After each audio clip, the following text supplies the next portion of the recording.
Umsókn í Sviðslistasjóð 2023. Opið fyrir umsóknir til klukkan 3 mánudaginn 3. október.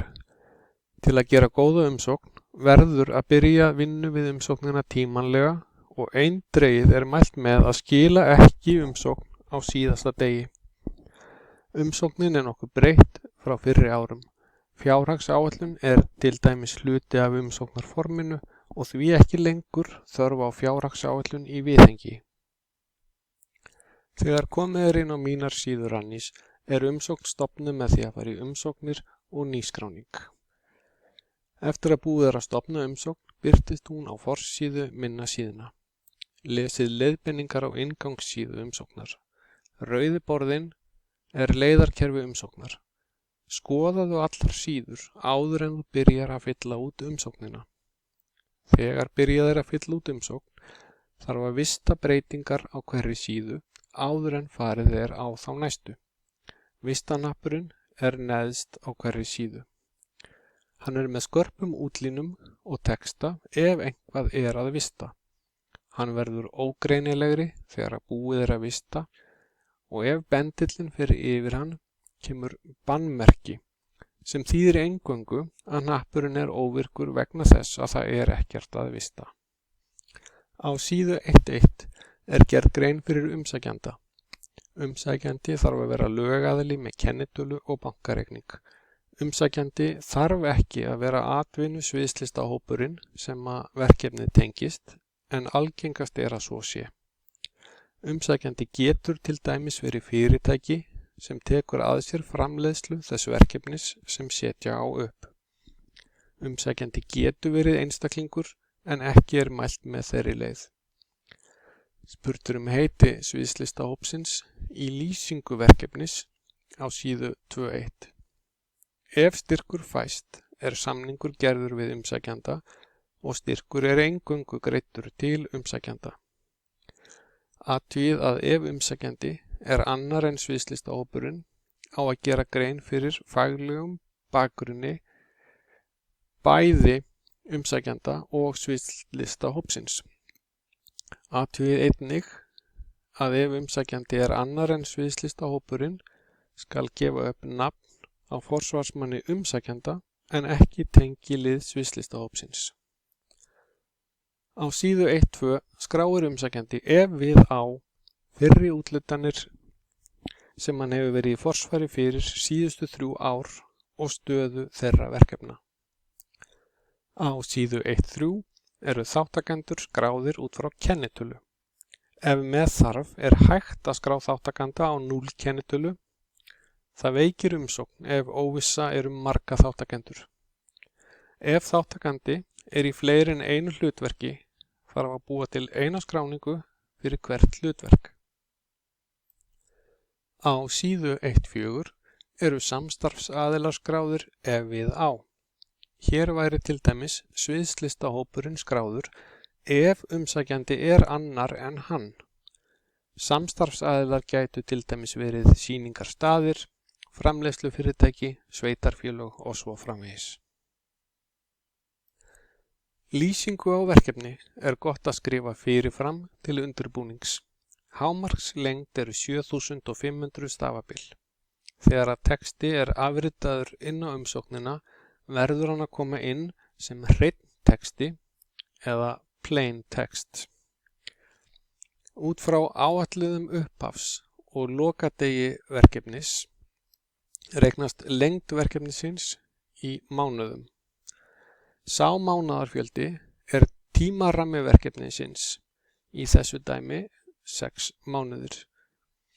Og í þessu tilviki er júlí 2023 fyrsti mánuður verkefnisins. Í verk- og tímaáætlun er vísað til upphafs og lokamánaða út frá númeri þeirra þegar að færslur fyrir verkþætti eru búnar til. Þegar taflan fyrir verk- og tímaáætlun er vistuð, birtist Gantt-tafla sem sýnir hvernig verkþættir dreifast á verkefnistíman sem í þessu dæmi eru 6 mánuðir. Í sýningaráætlun er skráður áætlaður fjöldi sýninga innan tímaramma verkefnisins samkvæmt lýsingu á síðu 2.1. Spurt er sýningarstað eða staði sem skarast við síðu 1.4 þar sem beðið er upplýsingar samstarfsaðila og hægt er að vísa til nánari upplýsinga þar. Þá erum við komin í kafla 3 kostnað og fjármögnun. Fyrsta síðan er fyrir launakostnað annan en sýningarlaun. Búnar eru til færslur fyrir þáttakendur sem sótt er laun fyrir. Nöfn þáttakenda eru sótt í fellilista sem byggir á skráðum þáttakendum á síðu 1.3. Munið að þetta eru laun fyrir utan sýningarlaun. Í kostnaði og æfingartíma eru búnar til eins margar kostnaðarfærslur og við á. Hafið lýsingar á kostnaðarliðum eins og við á. Ættu sjaldan að þurfa að vera langar en ættu oftast að vera meira en örfá stikkorð. Ef búnar eru til margar færslur fyrir hverja tegund kostnaðar er hægt að nota síu fyrir tegund kostnaðar til að sjá samtölu hvers liðar.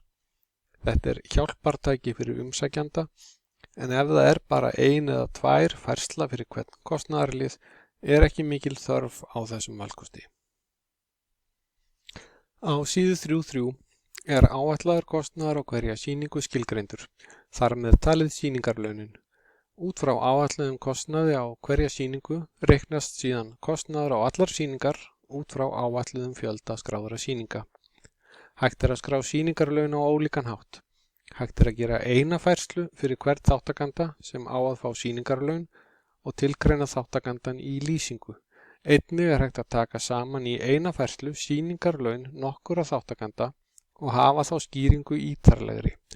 Umsækjandi velur það sem þykir henta betur. Á síðu 3.4 reiknast yfirlit yfir sýningarkostnað og þar er hægt ef við á að skrifa athugasemdir vegna sýningarkostnaðar. Á síðu 4.1 reiknast áætlaðar tekjur af miðasölu. Ef við á er hægt að skrá athugasemdir vegna tekna af miðasölu. Á síðu 4.2 er fjármögnun önnur en miðasala, umsóttur styrkur í sviðslistasjóð og listamannalaun skráð. Lýsingar ætti að vera meira en stikkorð. Ótrygg fjármögnun er ekki dregin frá umsóttum styrk. Ef fjármögnun verkefnis er að mestu ótrygg, veikir það umsókn. Á síðu 4.3 er tilgreint fyrir hvaða þáttakendur er sótt í launasjóð sviðslistafólks vegna áður tilgreints launakostnaðar á síðu 3.1. Umsótt listamannalaun eru ekki viðbót við þegar tilgreindan launakostnað á síðu 3.1. Með því að sækja listamannalaunin eykst sveigjanleiki á að veita verkefninu styrk úr sviðslistasjóði. Fylgigögn eru sett inn á síðum 5.1 og 5.2. Aðeins er tekið við skjölum á PDF-formi. Ferilskrár þáttakenda eiga að fylgja en að öðru leyti er valkvætt hvaða gögn eru látin fylgja umsókn. Allar mikilvægar upplýsingar verða að koma fram í umsóknartextanum en hægt er að vísa til fylgigagna fyrir nánari upplýsingar. Ekki er tekið við fylgigögnum eftir umsóknarfrest, hvort sem það eru ný gögn eða leiðrétt. Ein af mörgum ástæðum þess að ekki ætti að senda umsókn á síðasta degi. Á síðu 6.1 er PDF útgáfa umsóknar og yfirlit yfir kostnað, tekjur og umsótta upphæð. Matsmenn lesa PDF útgáfu umsóknar og því mikilvægt að hún sé í lagi. Umsóttir mánuðir í launasjóð sviðslistafólks skerða ekki umsótta upphæð í sviðslistasjóð.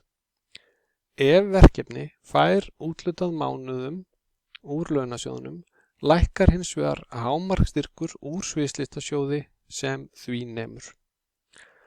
Á síðu 6.2 koma tilkynningar villur ef við á. Eftir að þú staðfestir að gögn umsóknar séu rétt og yfirfarin, þar með talið bankaupplýsingar sem tilgreindar voru á fyrstu síðu, virkja snappurinn skila inn umsókn.